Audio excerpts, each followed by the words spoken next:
In northern Iceland, a grass-covered structure has stood for over 1,000 years. Inside, the temperature holds steady at 55 degrees Fahrenheit. Outside, the wind howls at -40 degrees Fahrenheit. There is no furnace, no insulation foam, and no heating bill. Just Viking engineering that modern science cannot explain away. By the end of this video, you will discover how this building does not need many materials in order to heat, and how you can build one yourself. Hi, I'm Greg, and welcome to Building Grounds. Subscribe and hit the bell for more uncovering building secrets they never taught you. In the remote Þjórsárvöllur Valley of southern Iceland, archaeologists in 1939 uncovered something that rewrote construction history.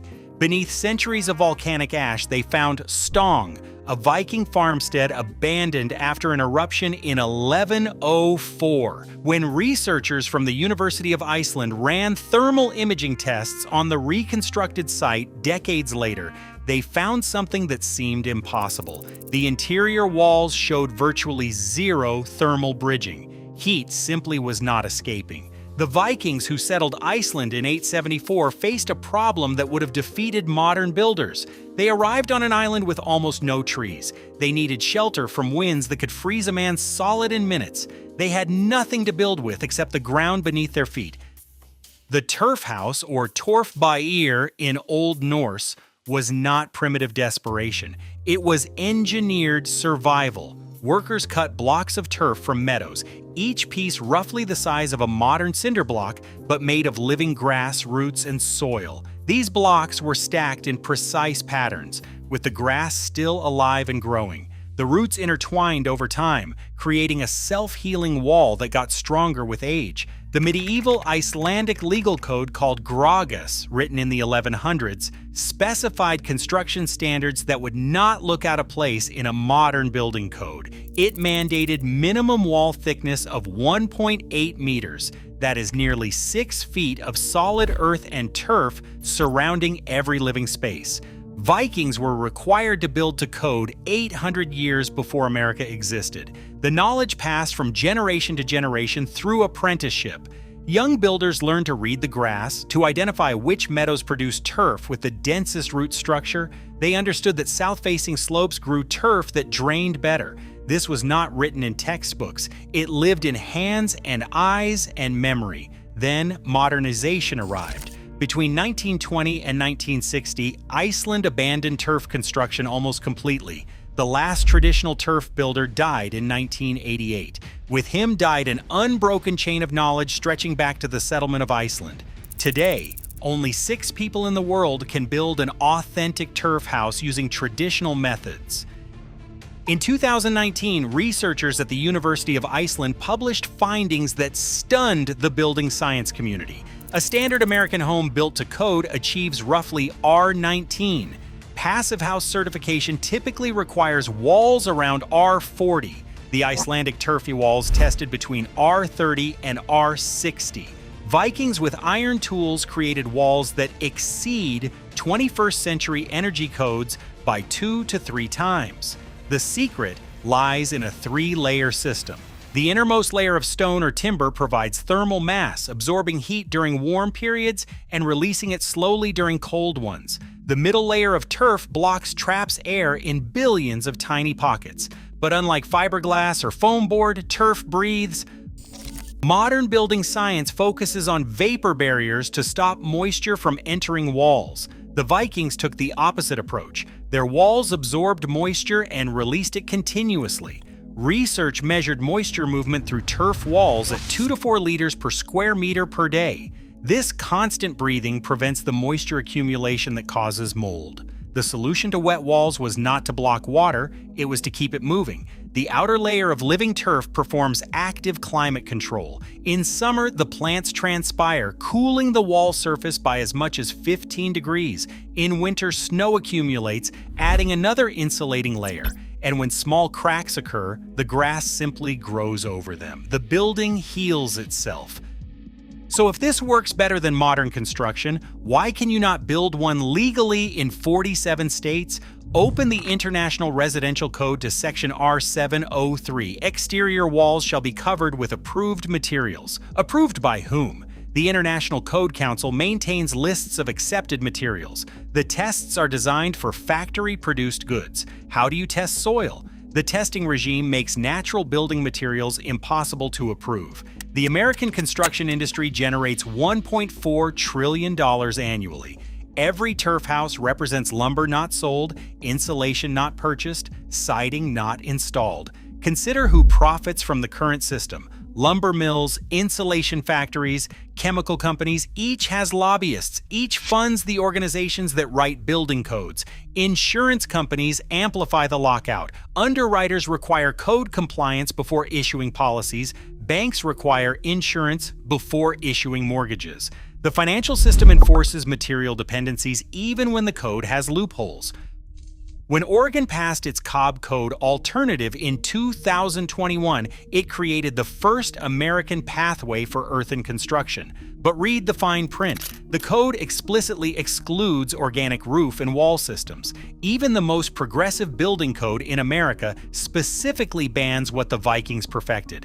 Think about what is really being protected. The average American household spends over $1,000 annually on heating. Multiply that by 140 million housing units. A house needing no heat buys no natural gas, no propane, no electricity. Every turf house is a customer lost permanently, but there are legal ways to build like the Vikings. Agricultural exemptions allow farm structures under 200 square feet without permits. Some jurisdictions offer experimental building permits for educational purposes. Partner with a university. Frame your project as a building science study. For those unwilling to test legal boundaries, hybrid approaches offer code-compliant paths. Start with a conventional foundation. Frame the structure using conventional lumber. Then clad that frame with turf as an exterior finish. Your turf becomes landscaping attached to a code-compliant structure. Learn from the people who still carry this knowledge. The Westfjords Heritage Museum in Iceland runs annual turf building workshops. 2 weeks of intensive hands-on training costs less than a semester of architecture school. The most effective building technique in human history was forgotten in a single generation. That knowledge survived Viking expansion, medieval plagues, volcanic eruptions, and centuries of poverty. It died between 1920 and 1960 when Icelanders decided modern was better. They were wrong. Modern was simply newer. The Romans made concrete that strengthened over centuries underwater. We make concrete that crumbles after 50 years. Industrial construction replaced distributed knowledge with centralized product. Local expertise became corporate supply chain. The Vikings had no degrees, no certifications. They had observation, iteration, and necessity. That knowledge still lives. It lives in the remaining turf houses. It lives in the 6 traditional builders who still remember. It lives in the soil beneath your feet. Icelandic turf houses, or torfbæir, were the traditional dwelling of Iceland for over 1,000 years. Designed to withstand harsh winters using materials readily available in a treeless landscape. Begin by choosing a site with good drainage, ideally on a gentle south-facing slope to maximize sunlight and minimize water accumulation.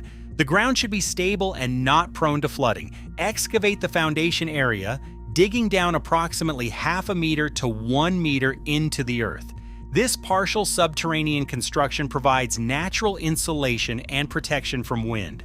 Line the excavated floor with flat stones to create a dry, stable base, ensuring slight drainage away from the center of the structure. Since Iceland has limited timber, historically driftwood or imported Norwegian wood was used. Erect a robust post and beam framework consisting of vertical corner posts sunk firmly into the ground or resting on foundation stones. Connect these posts with horizontal beams along the top to form the wall plates. For the roof, construct a simple gable frame using rafters that meet at a central ridge beam, creating a steep pitch of around 45 to 50 degrees to shed rain and snow effectively. Brace all joints with wooden pegs or lashings, as metal fasteners were historically scarce. The quality of your turf is critical to the structure's longevity. Cut turf from a well-established meadow with dense, fibrous root systems because the roots bind the soil together and give the blocks structural integrity. Using a specialized turf spade called a torful jar, cut blocks in two primary shapes: flat rectangular pieces roughly 30 centimeters wide, 45 centimeters long, and 10 centimeters thick for general wall construction, and larger wedge-shaped pieces called strangur for decorative herringbone patterns. Cut the turf in late spring or early summer when the soil is moist but not waterlogged, and allow the blocks to dry slightly before use so they are firm enough to handle but not brittle. Construct the walls using a layered technique that combines turf and stone for stability. Begin with a base course of flat stones along the perimeter to prevent moisture from wicking up into the turf. Stack the turf blocks in alternating patterns, either a simple running bond similar to brickwork or the traditional Icelandic herringbone pattern where blocks are laid diagonally in opposing directions for each course. This herringbone method creates an interlocking structure that resists settling and shedding. Build the walls thick, typically 1 meter or more, tapering slightly as you rise. Stagger the joints between courses so no vertical seams align, which would create weak points. Pack any gaps with loose soil and press each course firmly onto the one below. Once the walls reach the desired height and the gable ends are built up to meet the roof pitch, lay a layer of birch bark or tarred planks directly over the timber rafters to create a waterproof membrane. This layer is essential to prevent water from penetrating into the interior. Over this membrane, stack turf blocks with the grass side up, beginning at the eaves and working toward the ridge. Overlap each course like shingles so water runs off rather than seeping through.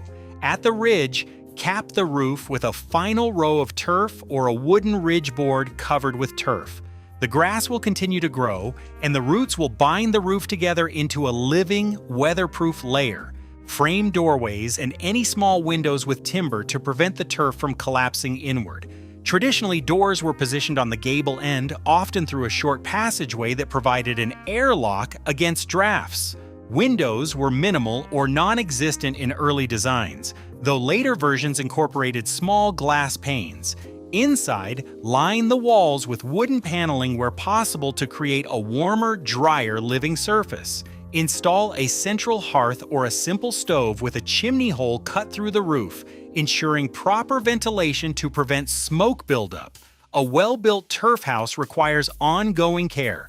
Trim the grass on the roof and walls periodically to prevent woody plants from taking root because their deeper roots can destabilize the structure. Inspect the turf every year for settling or erosion and pack fresh turf into any gaps. Replace damaged sections promptly to prevent water infiltration. With proper maintenance, a turf house can last several decades, though historically they were often rebuilt or significantly repaired every generation. If this changed how you think about construction, subscribe to Building Grounds with Greg. Please watch the next video appearing on your screen right now.